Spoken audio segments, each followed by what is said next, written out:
Sorry, Spence?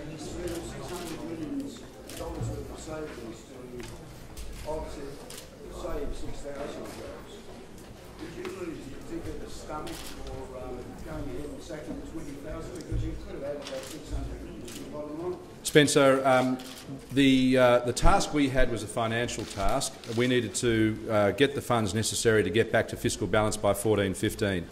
The advice we received was that in order to do that, this amount of money would need to go. This amount of money comprised so many full-time equivalent positions.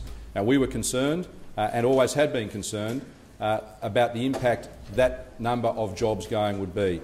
So, whilst we took that advice on board and we were upfront with people and said this is what it equates to, we worked hard to find the savings by making changes to IR legislation, by finding savings in the way government operates. We were able to save $600 million and invest that back into saving jobs.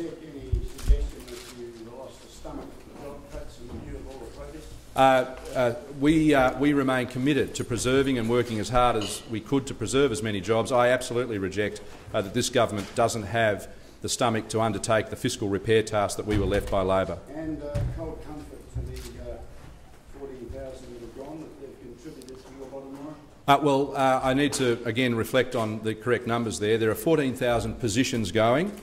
We anticipate that the total will be less than that. Obviously, there are 10,600 redundancies, and then there are those temporary and contract positions that won't be renewed. We think that there's been a cruel hoax played on the public service by allowing people to be employed on the understanding that the bill would never come due. If we hadn't have taken this action now, the hit would have been that much harder when the crunch finally came. Do you apologise to those people who are losing their jobs this afternoon and this morning, who are being told by their supervisor? What I am sorry for is the fact that they were so cruelly deceived by the Labor Party to think that this could go on forever, that the public service and the public finances would continue and be able to continue to support them when quite clearly the evidence was mounting. The AAA credit rating had been lost, debt was increasing, it'll peak out at just under $65 billion this year, heading towards $85 billion with deficits out to the horizon. I think the people who should be apologising to the public service are those who put them in the position that they were in today and who actually deceived them to think that it could continue to go on forever. So are you saying they had phony jobs rather than real jobs? No, what I'm saying is that they were put in positions that unfortunately were unsustainable because of the way that the Labor government of the past decade managed its finances. Whether that's wasting $1.2 billion on a health payroll system, whether that's building eggs in forests as parts of artwork, or snow ski jumps at the Chandler Pool, or whether it's Tahitian princes. Those are all of the failings of the former Labor government that we are having to account for. That's cold comfort. That's cold comfort. I'm sorry. Just hang on a second, one at a time. Just hang on. That's cold comfort. Just wait, Patrick. I'll get to you. I haven't forgotten you. Those cuts to the 14,000 public servants, that must lead to a cut in services to Queensland. I don't agree with you. I think we've been able to manage the cuts to the size of the public service by not impacting on frontline services. We still remain committed to delivering those frontline services. The Premier made the point today. 3 decades ago, we had 3 people picking up a rubbish bin. Now 1 person's picking up a rubbish bin and able to do so. So to accept that there would be never any change in the way public services delivery is to accept that there's no capacity to reform. But my question is, are you arguing there's going to be no effect on services for Queensland? We are arguing. What we are saying quite clearly is that our actions in terms of the public service are designed to strengthen the government's finances so we can continue to deliver frontline services. And that's things like 1,100 new police. That's things like the 9,000 hours in extra teacher aides. That's things like the $200 million going into fixing up the maintenance backlogs in our state school system. That's the argument. That's quite clearly. Well, no, hang on. Wait a minute. That is quite clearly the outcome of the decisions we're making today. We are putting an extra 7.4% into the health system, another $800 million. We are putting $1.3 billion into the Health Capital Works program. So we are delivering frontline services efficiently and effectively and where they need to be delivered. My question is the effect of these cuts. 4,000 from health, 14,000 across the public service. Are you seriously arguing that will have no effect on services at all? We're seriously saying that we remain committed to making sure that the frontline services continue to be delivered in the way that they have been delivered. It's also clear from the budget that you could have cut fewer jobs if you decided to bring charges and taxes in the state up to the national average. Why did you decide not to go down that path? One of our fiscal principles was to maintain Queensland's low tax status, its business competitive status. One of the things we've been able to do is to maintain business competitiveness. The wrong thing, in our view, to do would be to, across the board and indiscriminately, just raise taxes. In fact, we think that we need to make sure that we can keep a control of taxes and charges as best we can in order to stimulate economic growth in this state. We've unashamedly pursued maintaining our competitive tax status in Queensland. How is it justifiable now to raise coal royalties? I beg your pardon? How is it justifiable to raise coal royalties at a time when the Well, industry is contracting? what we're seeing now is we have the introduction of the mineral resources royalties tax, which was supposed to be able to deliver funds back into states like Queensland, the resource states which underpin the growth in the economy. Now, the mineral resources rent tax has failed to deliver. There is not one extra dollar in this year's federal budget to Queensland to support infrastructure necessary to support the growth in resources. So in those circumstances, and where royalties are netted off against MRRT, we believe it's appropriate that the Queensland Government makes that decision. It's the Queensland Government that has the obligation to deliver the expansion, like the extra money going into RG Tanner, like the money that will go into Abbott Point, like the money that will go into the Connors Rivers Dam. We're not seeing that money from the federal government. Queenslanders own the resources in the ground here. They're entitled to get a return on those resources. Sorry. Beg your pardon? Are you killing off the government? Absolutely not. What will happen is that, given the structure of the changes to the royalties that we've announced today, the structure below $100 a tonne is unchanged. As the value of the royalties increases, so too does the share that Queenslanders receive as a result of it. So as the price increases, we believe it's appropriate for the Queensland population, the Queensland economy, to benefit as well, and we benefit out of that as prices rise. Isn't it fair that true that the big miners will get reimbursed any increase through the MRRT, but it's the small miners who are going to cop it between the eyes by any royalty? Well, we've had a good look at it, and we believe that in terms of its equity across the board, that the program we've put in place will see a fair division of the royalties, and in fact, it's as the Deputy Premier said in Parliament today, a strong pipeline of projects still in place here in Queensland, and we believe that coal prices will come back across the board. The small miners are not going to get reimbursed any increase through the MRRT. Well, it depends how well they go. The industry believes that Queensland will now be the most expensive place in the world to run a coal mine. Well, in fact, it's not. It'll be still more expensive if they want to go to Indonesia or other parts of the world to do that. And what we are giving them is certainty, 10 years of certainty in terms of their royalty regime.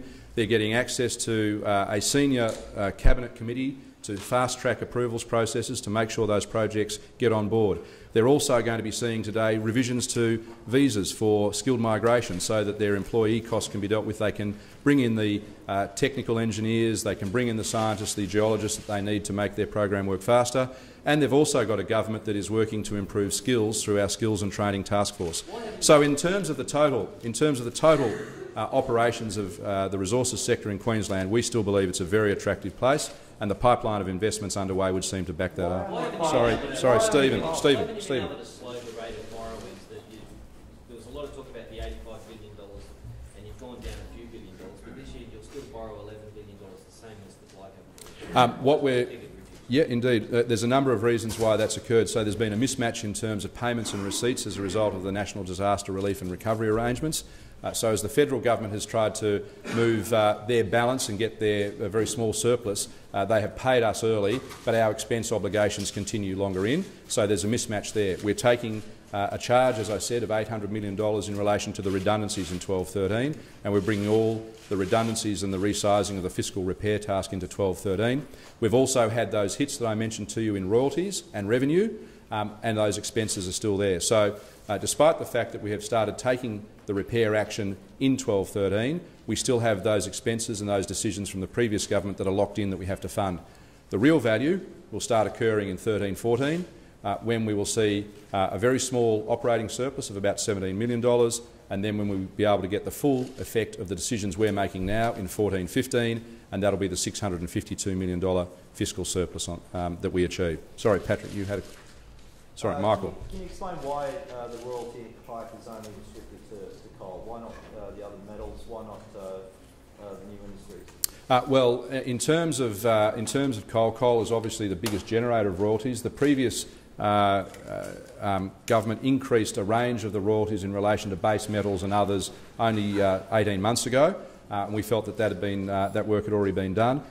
For LNG, those royalty regimes are still yet to be finalised, so there's still work to be done on the calculation of the royalty regimes for LNG, and that's something that both the Deputy Premier and I are in discussions with the industry about. It's a much more complex task to value and work out a charging regime for LNG, and we're in discussions with those industries about that. And are those prospective royalties from LNG, are they factored into any of the forward estimates? They're not factored into the period up to 14-15, but they will come into our forward estimates next year when we go into 15-16, so they're not factored in now.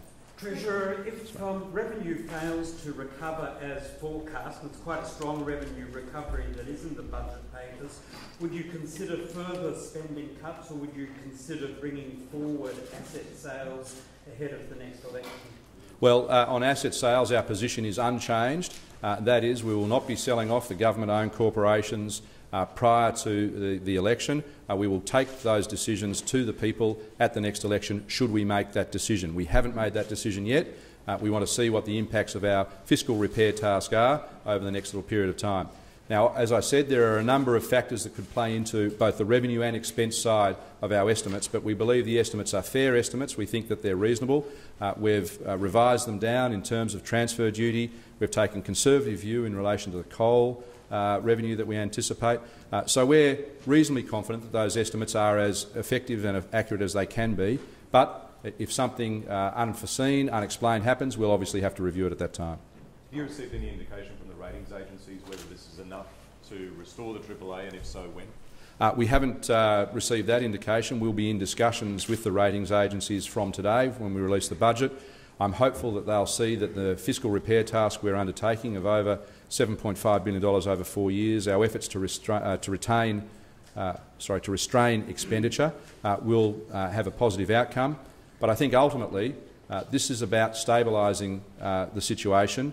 The task of getting the AAA credit rating does rely on reducing the stock of debt, and that's a decision, if it was to be done by asset sales, that we haven't yet made a decision about. What's your target year for that? We said that we would target a fiscal surplus by 14-15, and we would look at getting the AAA credit rating back after that period of time. And so we expect after 14-15 that we will be in a position to make a decision about how we want to proceed that way. And obviously that involves, if reducing the stock of debt is one of those issues, involves the question of whether we are prepared to sell assets or not. We haven't made that decision, but we would anticipate, in the absence of anything extraordinary, that we would be looking at moving down that path, if we were to move down that path of getting the AAA credit rating back after 14-15, after the forward estimates. Well, you saw the numbers that I put up there that showed the hit that occurred last time when we had the floods and the cyclones. I can't tell you what the impact would be. Obviously there's been more work done to make the state more resilient as a result of the lessons that were learned through that. So I'm not in the business of being able to predict what the outcome of something like that might be. We've got to deal with the circumstances as we see them and as we see them occurring over the next little while. But what this does is build our resilience to bounce back from something like that. So what we found in the global financial crisis, what we found after the floods and cyclones, was that there was no gas left in the tank, that the former government had failed to put money aside in the good times, and so the resilience was really knocked around in the bad times, and we saw that real plunge into debt and deficit that occurred as a result of not having sufficient resilience to bounce back. So this puts Queensland back on a path to prosperity, and also gives us the fiscal wherewithal, if we are hit by something out of the blue, to be able to respond to it effectively. Treasurer, is it a bit rich to be including the sales of the remaining stake in QR National in your total debt figures?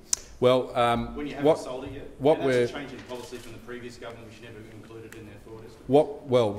What we've been able to do is, what we've matched up is the liability, so the government's interest, I should say, in those shares was of course offset by debt. So the former government, as you know, sold the assets. They then immediately mortgaged the shares for their full value. So we have a liability and we have an asset, and so for the purpose of presentation we put them both into the book to comply with some changes in accounting practices brought about by revisions by the Australian Bureau of Statistics. That's necessitated the policy change to bring these forward. So we have the value of the QRN holding as against the debt of the QRN holding. So it's an appropriate accounting treatment as a result of the ABS reclassification of Queensland Treasury holdings into the public non-financial corporation sector. Sorry, in terms of the Patrick. public servants, how many more will have to be sacked if you don't reach wage negotiations agreements with the union? Well, we're confident that we'll be able to reach a proper outcome. We've got, I think, sufficient flexibility in our estimates to be able to accommodate the outcomes that we anticipate receiving out of the Queensland Industrial Relations Commission. That's why we've made some changes to the IR Act so that the Commission does need to take into account the state of finances. The implications for public servant numbers if you don't reach those rates. Well, we think that the extent of that what we've done to today is the extent of the fiscal repair task. We don't anticipate that we will need to undertake this type of task again. We hope neither this government nor any other government has to go again. I beg your pardon? So no more than 14. In terms of the fiscal repair task, the public service is dynamic and it changes and those sorts of things, but in terms of addressing the problems that we faced when we came to government, this will be the conclusion of that task. How do you make sure that the money that you're saving on not pure public servants doesn't just come in the back door by way of consultants? Because the papers clearly say that more involvement from the private sector is coming.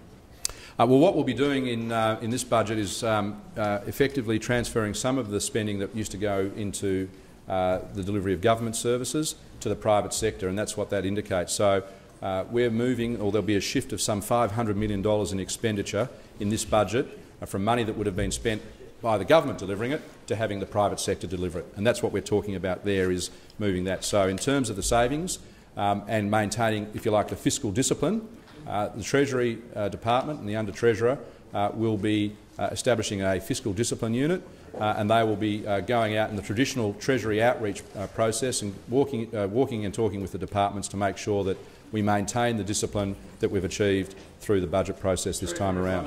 Yeah, sorry. Clive Palmer said you just killed the Queensland economy.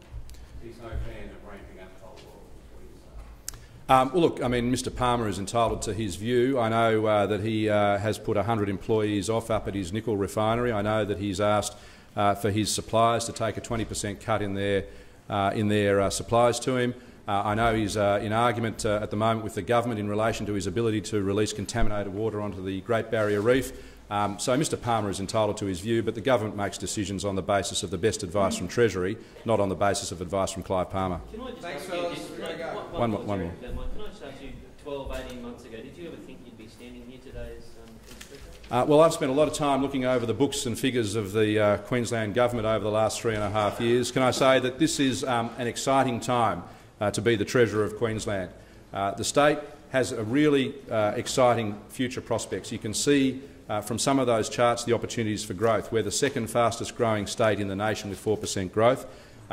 The job in terms of getting the state's finances under control has been a tough job, but I've relished it, and I look forward to be able to serve the people of Queensland, deliver great budgets for them over the future years, invest in the 4 pillars, grow the economy and provide a bright and prosperous future. Why is it a team effort? Why isn't the Premier? I think the Premier is doing the stakeholder engagement because question time ran over time, so that's the reason why. Did he not want to be the public face of this budget? I beg your pardon? Did he not want to be the public face of this budget? I think the Premier has been very much the public face of this government ever since we won election on the 24th of March. I think he's been the public face of this budget. He's been out doing things all the time. He is very much a part of this budget. This budget's been a team effort by all of the ministers. I just get the opportunity to sell the good news. Thanks, everyone.